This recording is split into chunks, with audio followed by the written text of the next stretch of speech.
About England and any issues you think that are facing the UK right now? I don't live in this country. I am English, but I've not lived in this country for 12 years. I live in Colombia in South America. Went on vacation to see my friend who lived there, fell in love with the country and stayed. I But hear I that. do say coming back to England this time seems um, big changes. First time I've noticed huge hikes in prices of everything. Mhm. And Are you a regular traveller back to the UK then? yeah, every year without fail. Yep. Yeah. So you are a good marker for the economy and staple purchases then. Yeah, like I said, this time is the first time I've really noticed from getting off the plane the price of everything, Mm. from a newspaper to eating to travel. Mm. Um, And culturally, do you think that Colombia is like a more safer place than England at the moment, or 100%. definitely? Yeah, Really, I'm surprised at that. yeah.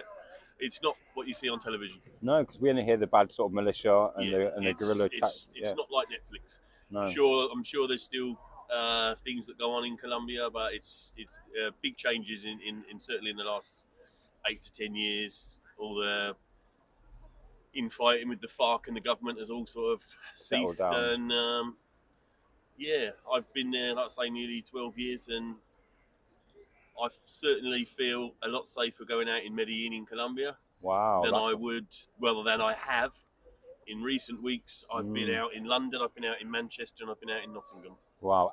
At night time. Day and night, Mm-hmm. and I feel a lot more aware around me of people around me, and at times in certain areas I feel very threatened. Very threatened. Yes. Yeah. Is it because of the lack of police presence, or is it the lack of police powers, or society in general not From helping what out? I've noticed personally, I actually used them exact words last night talking to a gentleman and his wife in a bar up the road. Mm-hmm. And I said, "You just don't see any police around here." I'd literally walked up the road Mm.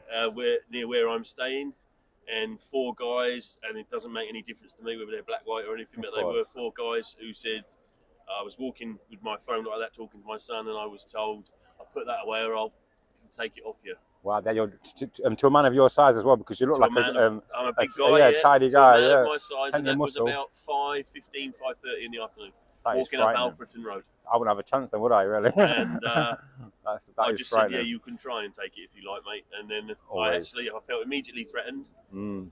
which is why I walked into the bar on the corner Yeah. to take myself off the street. And yeah, the one thing I said to the people who were local was, "I just don't see any police around here." And they said, "Don't see them anywhere."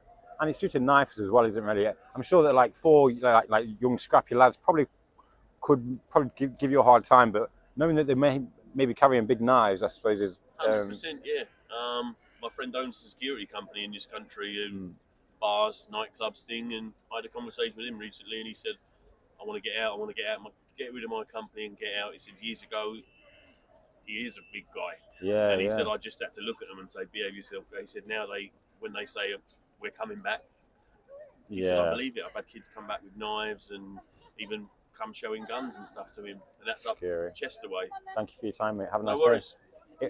It's on Knots Online on YouTube. Okay. Thank you. Take care, Thanks mate. very much. Cheers, mate. Thank Bye, you. mate.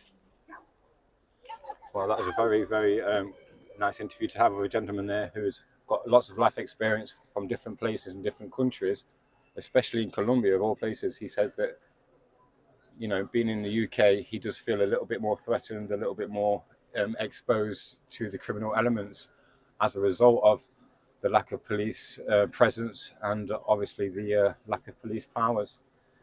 And I think that culturally as well in the UK, there's a lot more of a don't get involved sort of public response to criminality within